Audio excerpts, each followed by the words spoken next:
പ്രിയപ്പെട്ട സഹോദരങ്ങളെ, ഞാനിന്ന് വൈകുന്നേരം എൻ്റെ മക്കളൊക്കെ ആയിട്ട് ഒന്ന് ഒഴിഞ്ഞിരുന്നപ്പം നാട്ടിലൂടെ ഇങ്ങനെ സഞ്ചരിക്കുകയായിരുന്നു. പെട്ടെന്ന് എൻ്റെ കണ്ണിലൊരു കാഴ്ച കണ്ടു. എൻ്റെ നാട്ടിലെ SKSFന്റെ പ്രവർത്തകർ, എല്ലാം എനിക്ക് അറിയുന്ന മക്കൾ തന്നെയാണ്. ഇവരെല്ലാം കൂടെ ഒന്നിച്ചുകൂടി ഒരു കടമുറി എടുത്തുകൊണ്ട് എന്തോ അവർ തയ്യാറാക്കുന്നു. അടുത്തേക്ക് എന്നപ്പോൾ എനിക്ക് മനസ്സിലായത് ഭക്ഷണപ്പൊതിയാണ്. അപ്പം നമ്മുടെ നാട്ടിൽ എല്ലാവർക്കും കൊടുക്കാൻ വേണ്ടിയാണ്, അല്ലെങ്കിൽ പള്ളിയിൽ നിന്ന് ഓർപ്പിക്കാൻ വേണ്ടിയാണെന്ന് വിചാരിച്ചു. അവർ പറയുന്നത് കേട്ടപ്പോൾ എനിക്ക് ഭയങ്കര കൗതുകമായി. ഞങ്ങളുടെ നാടിൻ്റെ ഏറ്റവും അടുത്ത നഗരവീതി എന്ന് പറയാൻ കഴിയുന്ന സ്ഥലമാണ് തോട്ടപ്പള്ളി.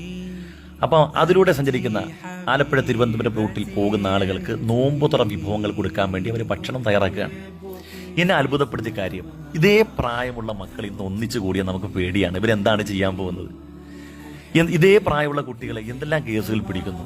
അപ്പോഴാണ് ഈ നന്മയുടെ നീരുറവ വറ്റിയിട്ടില്ല എന്ന വലിയൊരു ചാരിതാർത്ഥ്യം നമ്മുടെ ഹൃദയത്തിൽ ഇത്തരം പ്രവൃത്തി കൊണ്ടുണ്ടാകുന്നത്. നോക്കൂ, എത്ര സന്തോഷമാണ്.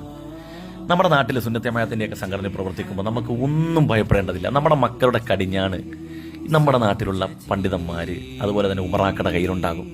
അൽഹംദുലില്ലാ, നമ്മുടെ മക്കളൊക്കെ സുന്നത്തമായത്തിൻ്റെ സംഘടനയിലൊക്കെ പ്രവർത്തിക്കട്ടെ. വലിയ സന്തോഷം. അള്ളാഹു അവർക്കൊക്കെ വലിയ പ്രതിഫലം നൽകട്ടെ.